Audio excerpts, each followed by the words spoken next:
अब हम बताएंगे कि कार्नोट साइकिल में है क्या। कार्नोट साइकिल में हम ये देखेंगे कि maximum conversion of heat into the work is possible only in the cyclic process in which all the necessary steps are carried out reversibly.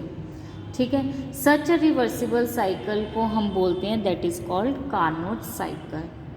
ठीक है, तो इसी के बेसिस पे एक हाइपोथेटिकल साइकिल है that is called Carnot engine. तो उसमें हम उसकी क्या देखेंगे, एफिशिएंसी देखेंगे ऑफ द कार्नोट इंजन।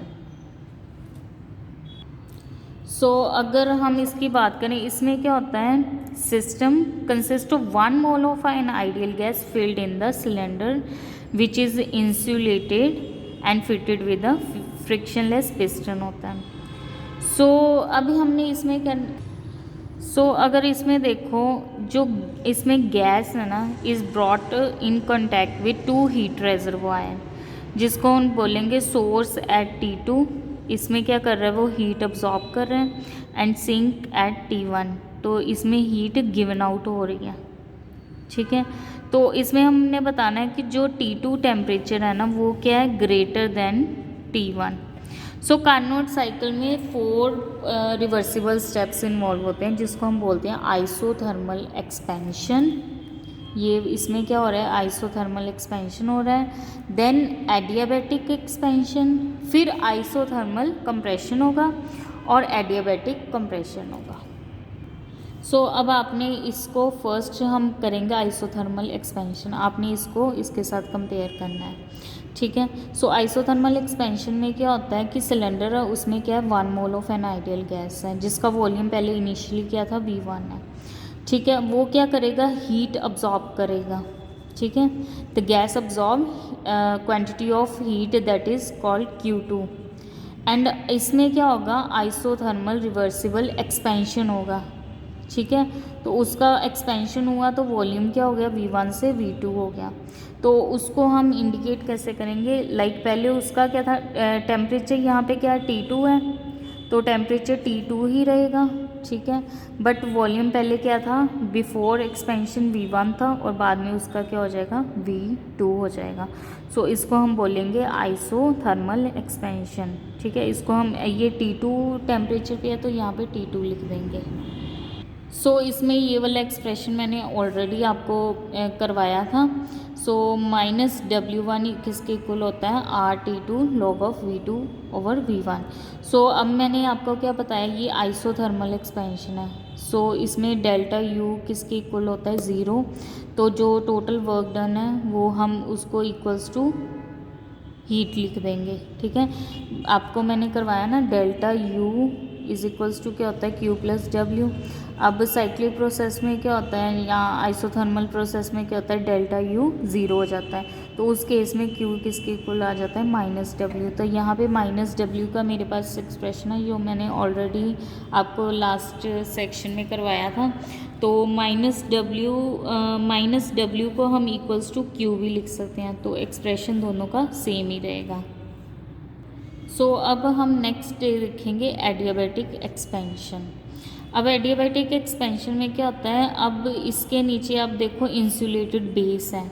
ठीक है, हीट नहीं है, सो हीट जो सोर्स ऑफ हीट था उसको हटा दिया गया है और इसको इंसुलेटेड बेस के ऊपर है। अब इसमें देखो ना, द गैस जो है ना इसमें allowed to expand adiabatically from V2 to V3 expand होगी।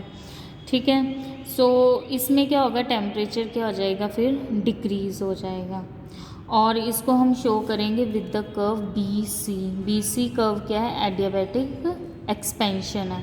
ठीक है, एक्सपेंड हुआ है।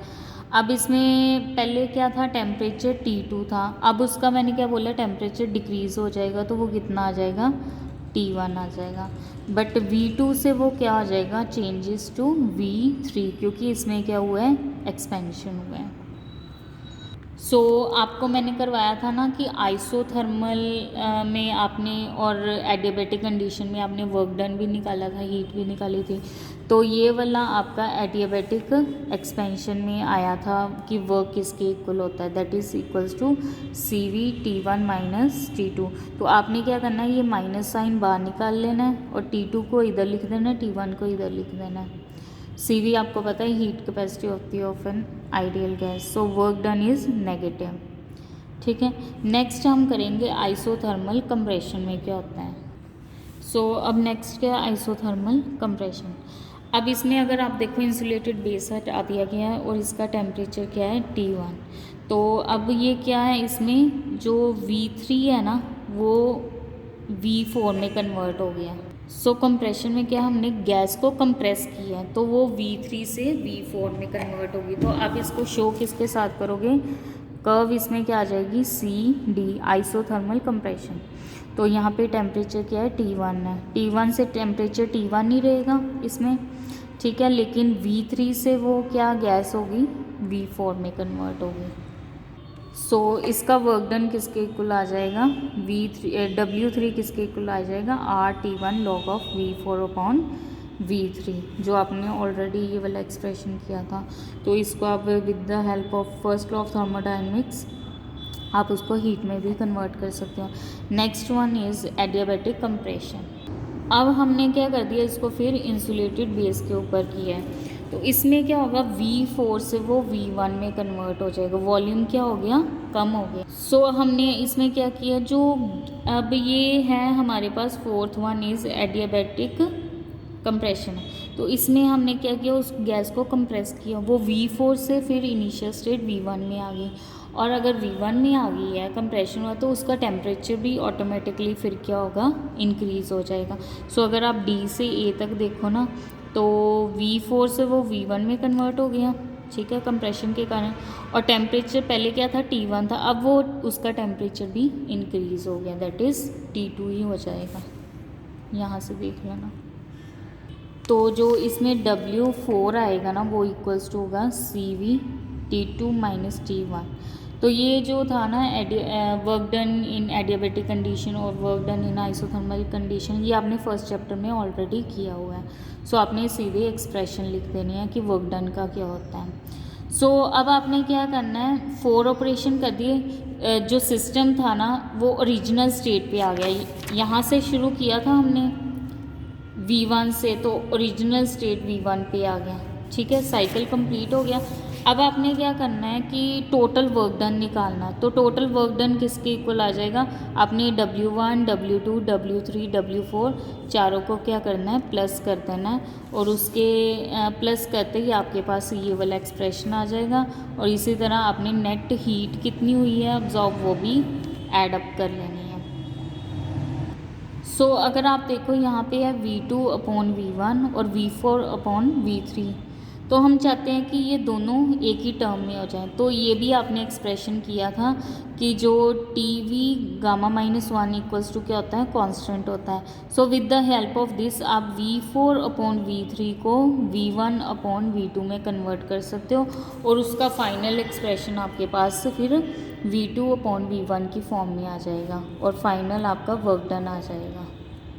सो अगर आप फाइनल वर्क डन देखोगे ना जो आया है यहाँ पे, ये वाले ना दोनों आपस में कैंसिल हो जाते हैं। सो यहाँ से आपको पता चलेगा जो वर्क डन है ना involve in the isothermal operation, उसका एडियाबैटिक वाला, ये वाला दोनों क्या था, एडियाबैटिक ऑपरेशन थे, तो ये आपस में कैंसिल आउट हो गए। सो जो टोटल वर्क डन आपके पास एंड पे आया ना, तो वो किसके कारण आया, आइसोथर्मल एक्सपेंशन एंड कंप्रेशन करके। सो ये आपका फाइनल वर्क डन आ जाएगा। सो नेक्स्ट आपने एफिशिएंसी निकालनी है of the Carnot cycle and Carnot. So efficiency कैसे निकालते हो, that is the ratio of work done by the system to the amount of heat absorbed at higher temperature. This is very important.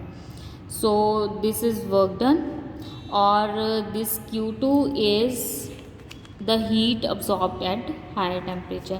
So उससे आपने क्या करना है, W की जो यहाँ पे आई है और आपने Q निकालना, उसका वैल्यू लिख के जो भी आपके पास आई है तो आपने एफिशिएंसी निकाल लेनी है। दैट विल कम कितनी आ जाएगी, T2 minus T1 upon T2। सो ये आ जाएगी efficiency of reversible heat engine.